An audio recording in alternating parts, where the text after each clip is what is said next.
नमस्कार दोस्तों। एक गांव में एक छोटा सा लड़का रहता था जिसका नाम अर्जुन था। वो रोज़ अपनी बकरियों को चराने के लिए गांव के पास की पहाड़ियों में ले जाता था। उसका काम था दिन भर बकरियों की देखभाल करना और शाम को उन्हें सही सलामत घर वापस लाना। अर्जुन अपने काम से बहुत बोर हो चुका था। उसे लगता था कि उसकी ज़िंदगी में कोई मस्ती नहीं, कोई रोमांच नहीं। एक दिन अर्जुन को एक शरारत सूझी।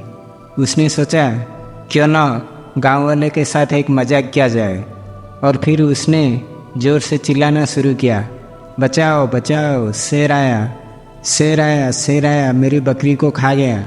गांव के लोग अपने काम छोड़कर जल्दी जल्दी दौड़ते हुए अर्जुन की मदद के लिए आए, लेकिन जब वो पहाड़ियों तक पहुँचे तो देखा कि वहाँ कोई शेर नहीं था।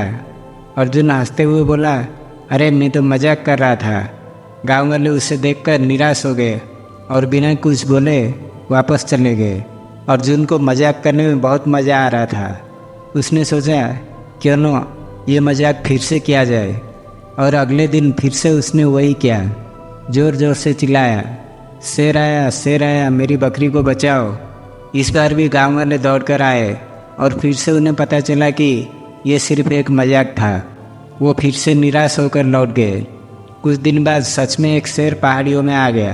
अर्जुन डर से कांपने लगा और ज़ोर ज़ोर से चिल्लाने लगा, बचाओ, शेर आया, मेरी बकरी को बचाओ।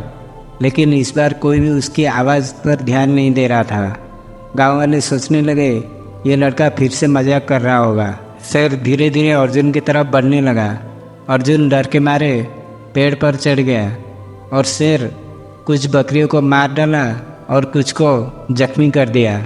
अर्जुन को अब समझ में आ गया था कि उसने जो मजाक किया था उसकी सज़ा अब मिल रही है। अर्जुन की कहानी हमें ये सिखाती है कि झूठ बोलने से न केवल दूसरों का भरोसा टूटता है, बल्कि जब सच में हमें किसी की ज़रूरत होती है तो कोई हमारी मदद करने नहीं आता। झूठ हमेशा नुकसानदायक होता है, चाहे वो झूठ मजाक में कहा हो या सच में। इसलिए हमेशा सच बोले और ईमानदार रहे। सच्चाई की ताकत सबसे बड़ी होती है और जो इसे समझते हैं वही जीवन में आगे बढ़ते हैं। अर्जुन की ये कहानी हमें जीवन का एक बड़ा सबक सिखाती है। कभी झूठ मत बोलो, हमेशा सच्चाई का साथ दो। दोस्तों, अगर आपको ये कहानी पसंद आया हो तो इसे लाइक और शेयर करें, साथ ही हमारे चैनल को सब्सक्राइब जरूर करें। धन्यवाद।